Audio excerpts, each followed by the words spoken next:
കളങ്കാവൽ മമ്മൂട്ടിയുടെ 8 മാസത്തിന് ശേഷം റിലീസ് ചെയ്യുന്ന സിനിമ.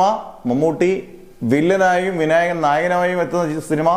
ജിതിൻ ആദ്യമായി, കുറുപ്പിന്റെ റൈറ്റർ ആദ്യമായി സംവിധാനം ചെയ്യുന്ന സിനിമ നവംബർ 27-നാണ് റിലീസ് ചെയ്യുന്നു പറയുന്നു. കുറേ സ്ട്രോങ് റൂമേഴ്സ് ഇപ്പം പരക്കെ ഉണ്ട് ഇതിന്റെ റിലീസ് ഡേറ്റ് മാറ്റി എന്നുള്ളത്.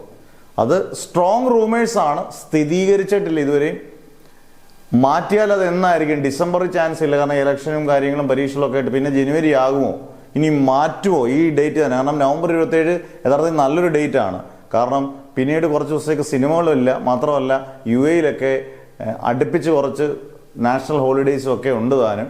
അത് നല്ലൊരു ഡേറ്റ് ആയിരുന്നു. എന്തായാലും നമുക്കറിയത്തില്ല, സിനിമ മമ്മൂട്ടി കമ്പനിയും ബാക്കിയുള്ളവരൊക്കെയാണ് തീരുമാനിക്കുന്നത്. എന്തായാലും നാളെ തന്നെ നമുക്ക് ഔദ്യോഗികമായിട്ട് അറിയാം. മാറ്റുന്നുണ്ടെങ്കിൽ മാറ്റരുതേ എന്നാണ് നമ്മളെല്ലാം പ്രാർത്ഥിക്കുന്നത്. മാറ്റിയാൽ ഈ പറഞ്ഞ പോലെ ജനുവരി ആയിരിക്കാം റിലീസ്. എന്തായാലും സ്ട്രോങ് റൂമേഴ്സ് ആണത്. എന്തായാലും നമുക്ക് ഏതാനും മണിക്കൂറുകൾക്കുള്ളിൽ നമുക്കത് കൃത്യമായിട്ടുള്ള കാര്യങ്ങൾ നമുക്കറിയാൻ പറ്റും.